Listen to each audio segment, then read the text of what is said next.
Vous allez vous battre avec vous-même et vous allez être en colère avec vous-même. Et le diable va vous convaincre que Dieu est fâché contre vous quotidiennement jusqu'à ce que vous compreniez cette révélation.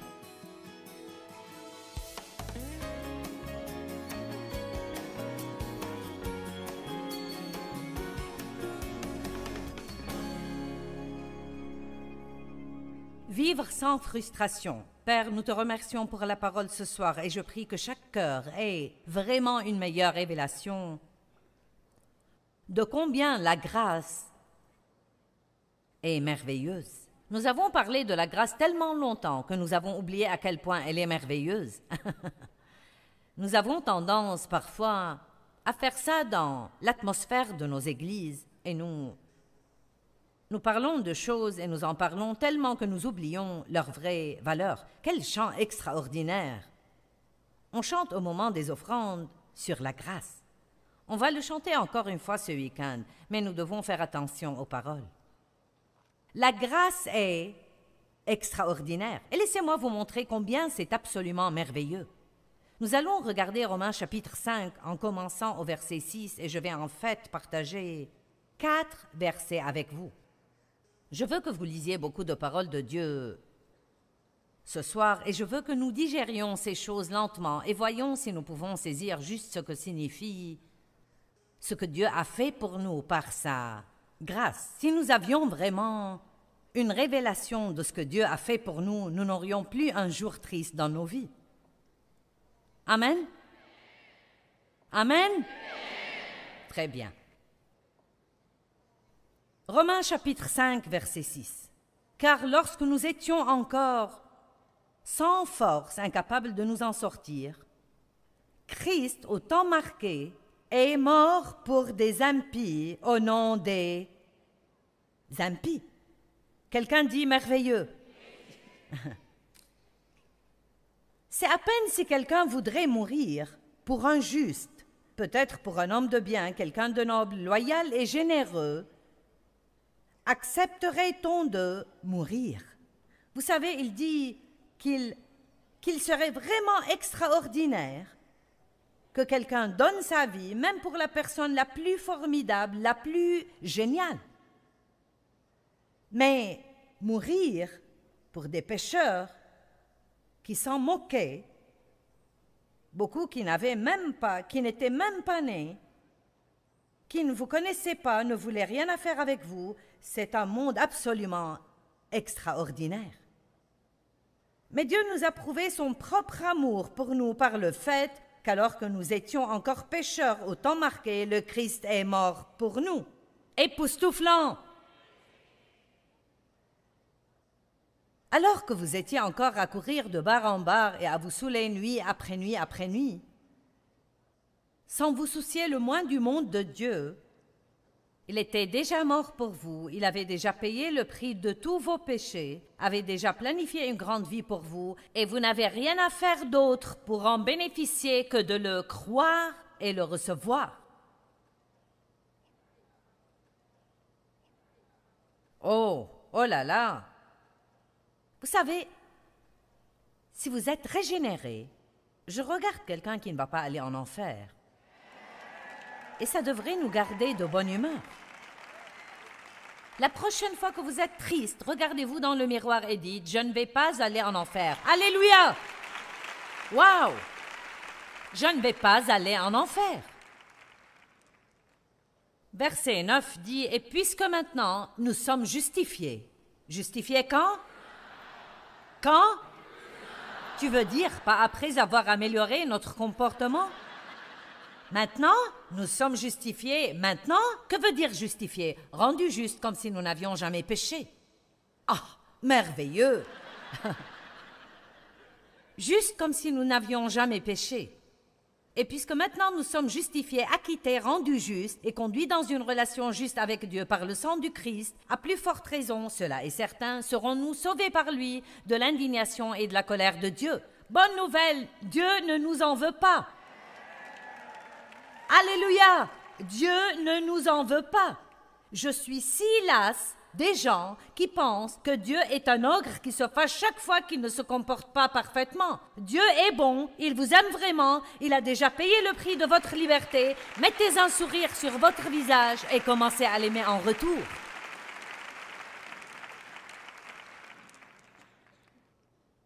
Car alors que nous étions encore ennemis, nous avons été réconciliés avec Dieu par la mort de son Fils. Écoutez cette partie.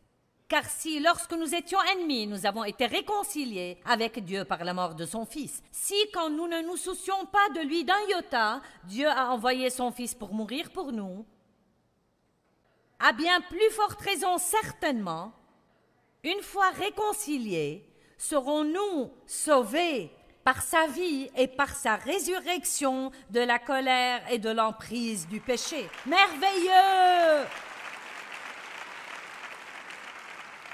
Donc, vous savez quoi? Dieu ne nous a pas sauvés comme s'il nous envoyait au foot et disait « Allez marquer un but ». De la même manière, nous sommes sauvés gratuitement. Tous ces gens qui reçoivent le Christ ce soir, des centaines et des centaines debout pour recevoir le Christ, ils n'ont rien fait. Ils disent juste « Oui, je veux cela. » Oui, je le prends. Ou cadeau gratuit, oui, je le veux. Voici, c'est une manifestation de la merveilleuse grâce de Dieu en action. Au moment même où vous recevez la vérité de la parole, une vie entière de péché, pas seulement votre vie passée, mais quand Dieu pardonne vos péchés, ce sont tous vos péchés, même les péchés que vous allez commettre demain et le jour d'après et le jour d'après. C'est pourquoi nous ne devons pas avoir peur du péché, car Dieu s'est occupé du problème. Oh, attention, ne parle pas comme ça aux gens. Je veux dire, s'ils n'ont pas peur du péché, il se peut qu'ils aillent pécher volontairement. Eh bien, pas vraiment. Pas si vous êtes vraiment né de nouveau et vous avez vraiment cette relation avec Dieu. Il y a une nouvelle nature à l'intérieur de vous maintenant. Vous pouvez toujours faire des choses mauvaises, mais écoutez, vous ne pouvez pas les faire et être à l'aise. Vous ne pouvez pas les faire et être à l'aise parce que maintenant vous avez quelque chose d'autre, une nouvelle loi qui travaille à l'intérieur de vous. Et plus nous nourrissons ce nouvel esprit, plus nous donnons la bonne sorte de parole à ce nouvel esprit, plus fort il devient, plus fort il devient, plus fort il devient, plus fort il devient. Et cette vieille chair qui essaye de prendre le contrôle sur nous n'a pas une seule chance. Si, alors que nous étions ennemis de la croix, certains d'entre vous êtes en but à de terribles questions dans vos vies. Mauvais caractère, amertume, absence de pardon, habitude, addiction, toutes sortes de choses. Et le diable vous fait croire que Dieu est fâché contre vous et met ce grand fossé entre vous et Dieu. Mais la vérité, c'est que Dieu est amour. Ce n'est pas quelque chose qu'il fait le lundi et pas le mardi. Ce n'est pas quelque chose qu'il fait quand nous sommes bons et puis qu'il arrête de faire quand nous sommes mauvais. Dieu nous aime tout le temps. Il nous a aimés à tel point qu'il a envoyé son Fils unique, Jésus-Christ, pour mourir pour nous. Donc, combien plus, maintenant que nous sommes rachetés, combien plus pouvons-nous être délivrés de la domination du péché? Le péché ne peut plus avoir une domination sur vous parce que le péché n'est plus votre maître. Vous avez un nouveau maître et plus vous savez cela, moins vous allez pécher. Bonne nouvelle. Car vous êtes sauvés par la foi. Éphésiens 2, 8 et 9 veut vous enseigner comment vivre. Car par la grâce, vous êtes sauvés par la foi. Lisons-les dans la Bible amplifiée. C'est par la grâce donnée gratuitement que vous êtes sauvés, délivrés du jugement et cohéritiers du salut de Christ. Et cela vient de votre foi. Par la grâce et par la foi. Par la grâce et par la foi. La foi n'achète pas le salut, elle reçoit le salut. La foi est essentiellement la main qui se tend et reçoit le cadeau gratuit de Dieu. Ok? C'est pourquoi il n'était pas difficile de recevoir le salut ce soir, parce que nous vous avons parlé d'un cadeau gratuit et vous avez dit « je le veux ». Et peut-être quelqu'un s'est retenu et a dit « eh bien, je ne le mérite pas, je vais m'amender d'abord ». Vous essayez d'acheter un cadeau gratuit, mais vous ne pouvez pas l'acheter. Ce n'est pas possible d'acheter un cadeau gratuit. C'est assez insultant pour votre chair parce que la chair veut gagner et mériter. elle veut mériter. J'ai cette relation formidable avec Dieu parce que je ceci et je cela et cela encore. Non, alors que nous étions encore pécheurs, il est mort pour nous. Vous avez été sauvés gratuitement et rendus co-héritiers du salut de Dieu. Remettons ces versets, s'il vous plaît. Rendu co-héritier du salut de Christ par votre foi, et ce salut ne vient pas de vous, ce n'est pas votre propre œuvre, il ne vient pas de vos propres efforts, mais c'est le don de Dieu. Verset 9. Cela ne vient pas des œuvres, ce n'est pas l'accomplissement des exigences de la loi, afin que personne ne puisse s'en glorifier ou en tirer fierté, ce n'est pas le résultat de ce que quiconque pourrait réaliser. Voilà, c'est comme ça que nous sommes sauvés. Et pour être honnête avec vous, la plupart des gens n'ont pas de problème avec ça.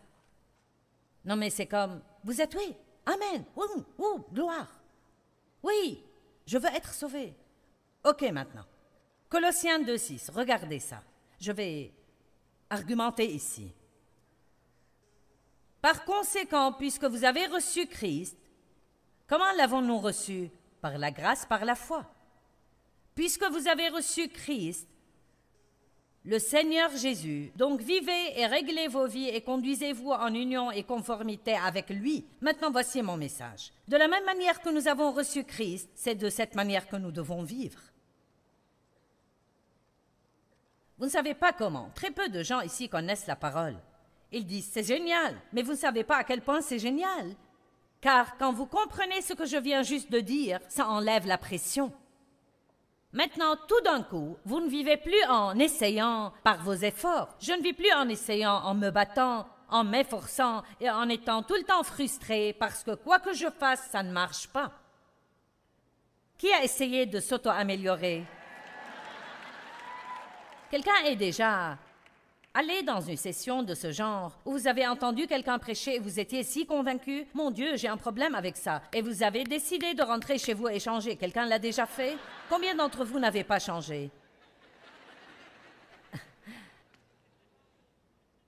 Vous savez pourquoi? Parce que de la même manière que vous avez été sauvés, par la grâce, par la foi, de la même manière, vous devez changer. Ce que Dieu veut que nous fassions, c'est dire « Dieu, tu as raison, je suis convaincu par cette parole, j'ai un gros problème dans ce domaine et je veux changer, mais je ne peux pas changer si tu ne me changes pas toi-même.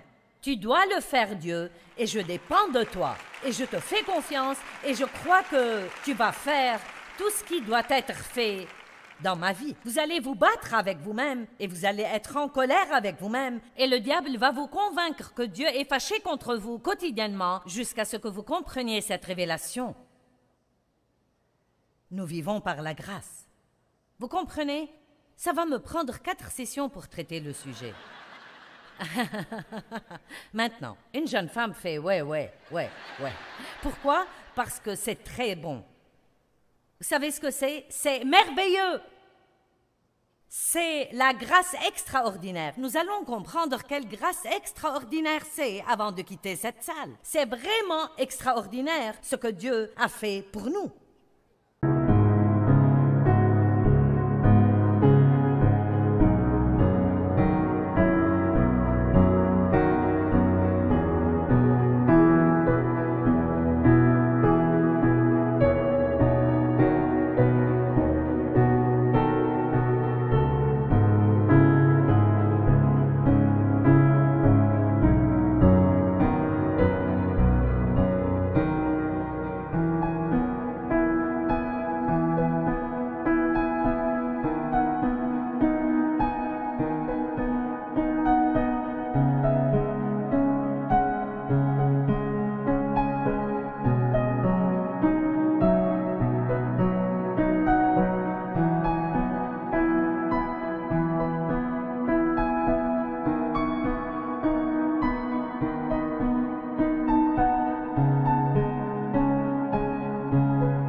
quand Jésus est monté aux cieux pour s'asseoir à la droite du Père, il a envoyé le Saint-Esprit pour le représenter, pour être à sa place et pour vivre maintenant en chaque croyant dans le Seigneur Jésus-Christ. Il n'est pas juste avec, il est en nous et il va faire en nous ce qui a besoin d'être fait si nous arrêtons juste d'essayer de le faire par nous-mêmes.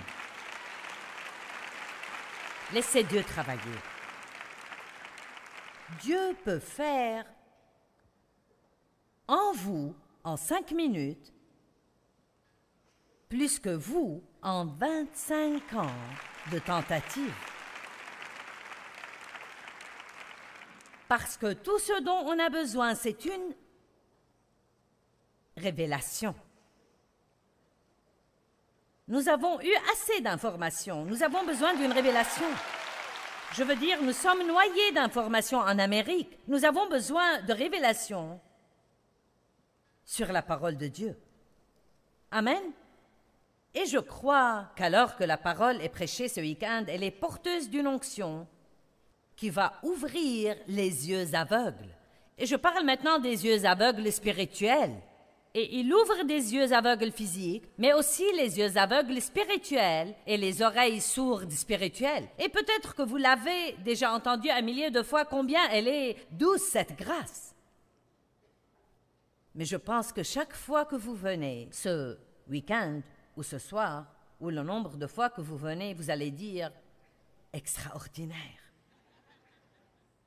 La grâce est si douce et incroyablement extraordinaire. Et là, quand nous comprenons ce que Dieu a fait pour nous, nous devenons si reconnaissants et pleins de gratitude, et nous aimons Dieu à tel point que nous ne pouvons pas nous empêcher. Nous l'aimons et nous voulons faire tout ce que nous pouvons afin de lui plaire, pas parce que nous devons le faire, mais parce que nous le voulons.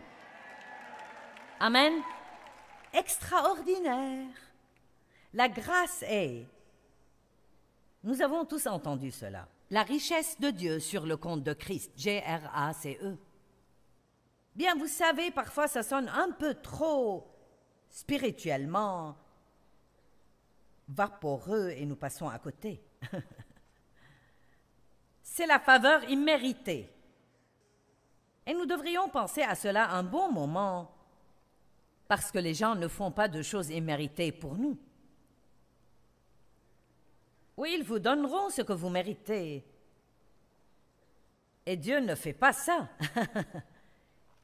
Il nous bénit quand nous mériterions un coup de pied aux fesses. Amen. Et il fait pour nous des choses que nous ne méritons pas. Bon, ça ne veut pas dire que Dieu ne nous châtie pas et ne s'occupe pas de nous enseigner et nous montrer comment nous comporter, mais il ne cesse jamais de nous aimer. Mais j'ai une définition JM de la grâce, c'est la mienne. Elle vient du dictionnaire JM. Après 37 années à enseigner la parole, maintenant j'ai le droit de donner des définitions. Donc la voici.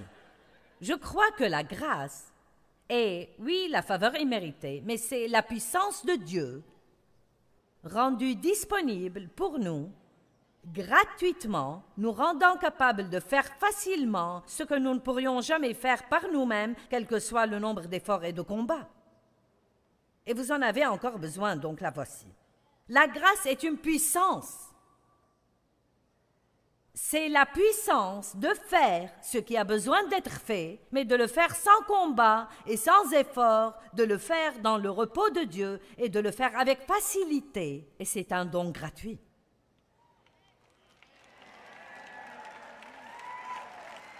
Vous en avez toujours besoin? Nous allons...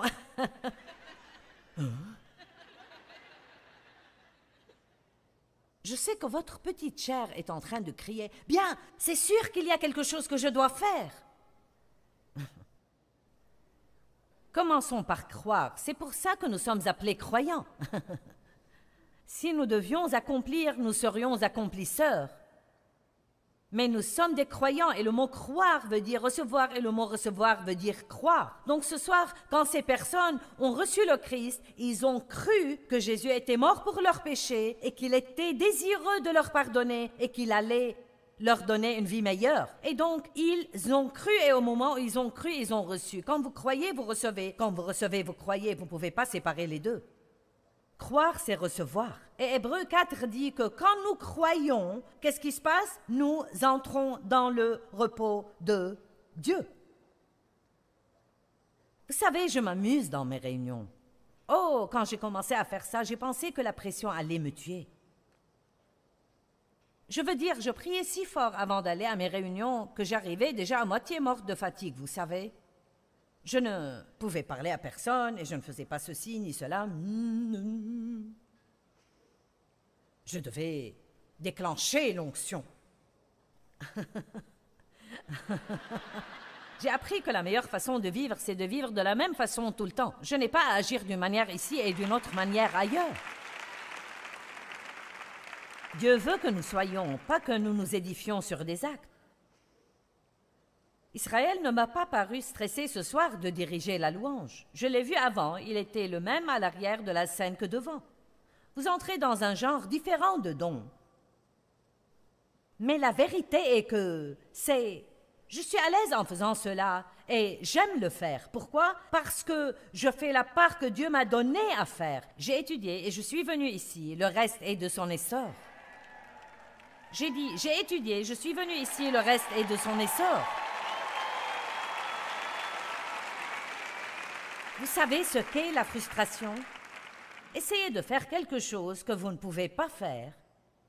Essayez de faire arriver quelque chose que vous ne pouvez pas faire arriver. Quand j'ai commencé à faire cela, je croyais que je devais plaire à tout le monde. Oh, ça me tuait! Car des personnes me regardaient bizarrement et peut-être se levaient et partaient, et ils allaient aux toilettes, mais le diable me disait « Il n'aime pas ta prédication, il s'en va. » Il ne m'aime pas, oh Dieu, il ne m'aime pas. Et puis, si je disais quelque chose qui faisait que quelqu'un faisait la tête, je pensais, oh, je dois dire quelque chose d'autre. Donc je faisais tout pour essayer d'être apprécié. Et un jour, j'ai décidé, tu sais, Dieu, ce n'est pas ma responsabilité de me faire aimer de ces gens. C'est ma responsabilité de venir ici et de faire ce que je crois que tu me dis de faire. Et Dieu, si quelqu'un doit m'aimer, c'est à toi de le faire.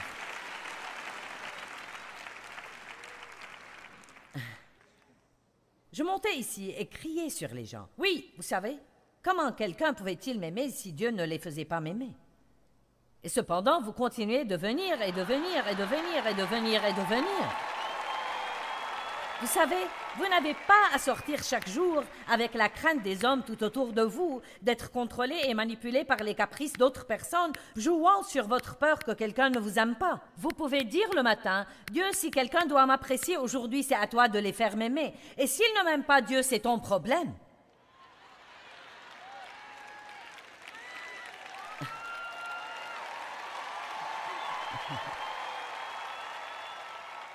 Je vous dis juste, vous n'avez pas d'autre choix que de m'aimer parce que je l'ai déjà donné à Dieu.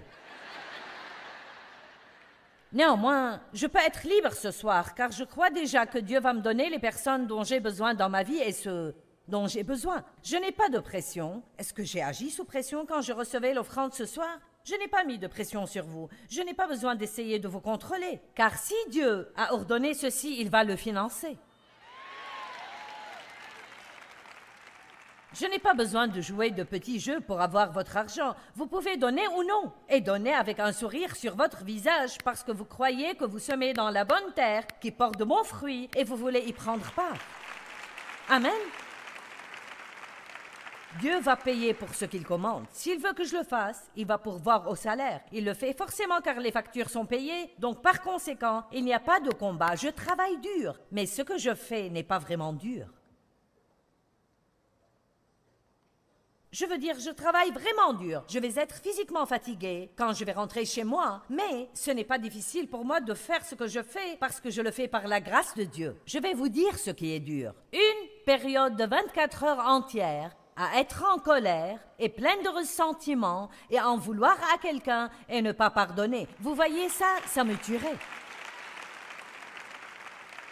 Et voici la différence. Je travaille dur, mais je ne travaille pas de l'intérieur. Quand vous êtes en colère, vous pouvez être assis sur une chaise, mais vous travaillez si dur à l'intérieur que ça vous tue. Une journée entière de tourments et de soucis et d'anxiété à plein régime peut vous achever. Je préfère faire 3 de ces conférences à la suite, 4 sessions chacune, que de passer un seul jour, je veux dire rempli de fureur contre quelqu'un. Croyez-moi, ça me flingue vraiment.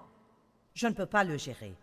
Donc, si seulement nous pouvons apprendre comment recevoir la grâce de Dieu et laisser Dieu faire les choses à travers nous, je peux tout faire par Christ qui me fortifie. Ce n'est pas juste un petit verset que nous citons, mais vous le pouvez vraiment. Quoi que Dieu veuille que vous fassiez, vous êtes capable de le faire par la grâce de Dieu. Vous dites, ben alors, pourquoi je suis si frustrée? Nous allons y arriver. Vous savez, j'ai une lampe ici. Eh bien,